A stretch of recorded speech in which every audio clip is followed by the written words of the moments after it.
다이아토닉이 쌀국수라면 논 다이아토닉은 고수예요. 쌀국수에 고수가 얼마나 들어가야 하는지에는 공식이 없죠. 그것들을 이루고 있는 음의 차이에 의해서 성질의 강도는 달라질 수 있습니다.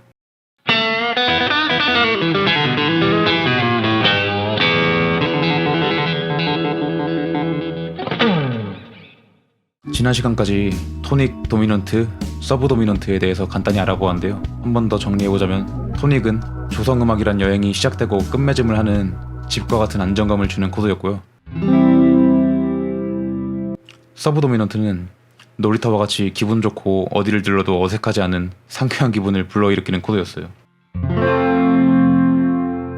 도미넌트는 학교와 같이 들렀다가 집으로 꼭 돌아와야 할 것만 같은, 무언가 해결을 해줘야 할 것만 같은 코드였어요. 특히 도미넌트에서 토닉으로 돌아갈 때는 엄청난 안정을 향해 가는 매우 강한 흐름을 불러일으켰는데요. 조성음악에서는 이렇게 뭔가 불안했던 것이 안정적으로 돌아왔다는 이러한 기분을 해결이라고 말해요.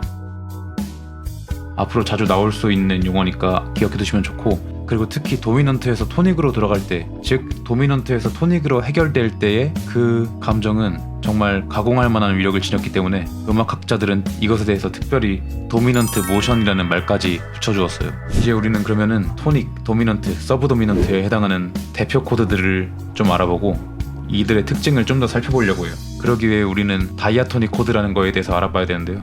음악 이론에 나오는 개념들은 하나같이 이름이 다 너무 어려워가지고 시작하기 전에 좀 겁을 먹게 되는데 간단하게 한번 설명해 볼게요. 다이아토닉 코드가 뭐냐면 다이아토닉 스케일로부터 만든 코드들이에요. 그럼 또 다이아토닉 스케일이 뭐냐면 일단은 우리가 그냥 흔히 아는 도레미파솔라시도를 그냥 가리킨다고 이해하고 넘어갔으면 좋겠어요. 엄밀히 말하면은 좀 더 구체적으로 설명해야 되긴 하는데 일단은 그냥 도레미파솔라시라고 이해하고 넘어가도 괜찮아요. 결국 복잡해 보였지만 간단히 설명하면 우리가 흔히 아는 도레미파솔라시를 갖고 코드를 쌓아 올린 것들이에요. 어떻게 쌓아 올리냐면 가장 기본이 되는 근음으로부터 3도씩 2번,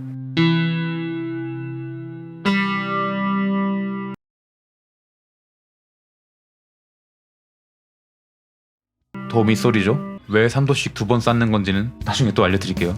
말로만 들어서는 복잡할 수 있는데 그냥 이 사진 하나 보시면은 바로 이해할 수 있을 거예요. 지금 보여드린 예시는 C를 토닉, 즉 집으로 잡고 음악에서는 언제나 기준점이 있어야 됩니다. 즉 C키에서 방금 설명한 논리대로 쌓아 올린 다이아토닉 코드들 예시입니다. 설명했다시피 기본적으로 우리가 잘 알고 있는 도레미파솔라시도를 기반으로 하는 코드들이기 때문에 태생적으로 이 녀석들은 기본 중에 기본일 수밖에 없고 흔하디 흔한 소리를 낼 수밖에 없어요. 도레미파솔라시만 썼다는 것은 피아노로 치면은 검은 건반은 아무것도 사용하지 않고 흰 건반만 썼다는 것이죠. 다이아토닉 코드가 워낙 기본이다 보니까 다이아토닉 코드가 아닌 코드들은 논 다이아토닉 코드라고 분류할 정도예요. 우리가 아는 대부분의 노래는 다이아토닉 코드들이 주류로서 구성되어 있어요. 다이아토닉 코드만으로 이루어진 노래들도 엄청나게 많아요. 특히 동요같이 간단함을 추구하는 노래는 100% 다이아토닉 코드만으로 이루어진 경우가 진짜 많아요. 그럼 논 다이아토닉은 다이아토닉이 갖는 흔한 소리의 성질과 반대되는 성질을 가지고 있음을 미루어 짐작할 수 있겠죠. 즉 논 다이아토닉 코드가 많아질수록 불안하거나 평범하지 않거나 이색적이거나 주목을 끄는 듯한 그러한 순간이 많아지게 됩니다. 나중에 논 다이아토닉 코드에 대해서 설명할 때 더 자세히 알아볼 것이고요. 다이아토닉이 쌀국수라면 논 다이아토닉은 고수예요. 쌀국수에 고수가 얼마나 들어가야 하는지에는 공식이 없죠. 사람마다 취향이 다르기 때문에. 논 다이아토닉 코드도 마찬가지입니다. 노래마다 다이아토닉 코드와 논 다이아토닉 코드의 비중이 어떤 사람에게는 너무 과할 수도 있고 어떤 사람에게는 너무 적을 수도 있는 게 당연하겠죠. 그리고 방금 동요에 대한 예를 들었는데 애기들은 보통은 쌀국수를 먹어도 고수를 안 넣어서 먹겠죠. 그렇게 그냥 이해하시면 될 것 같아요. 약간 너무 길이 센 것 같긴 한데 논 다이아토닉 코드는 나중에 또 자세히 알아볼 거고요. 다이아토닉 코드로 다시 한번 돌아와 보면 보여드린 것 같이 7종류의 코드가 있는데 이를 각각 토닉, 도미넌트, 서브 도미넌트로 한번 분류해 볼게요.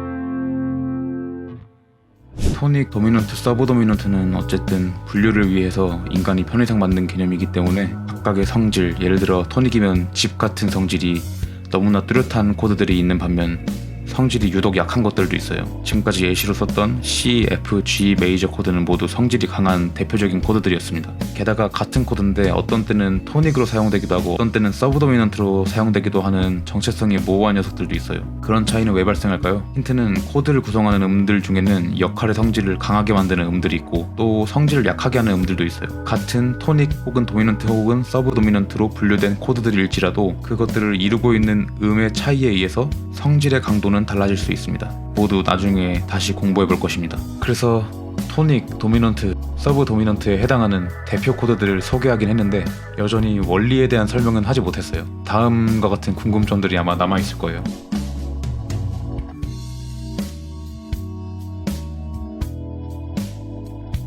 모두 천천히 알아볼 것입니다.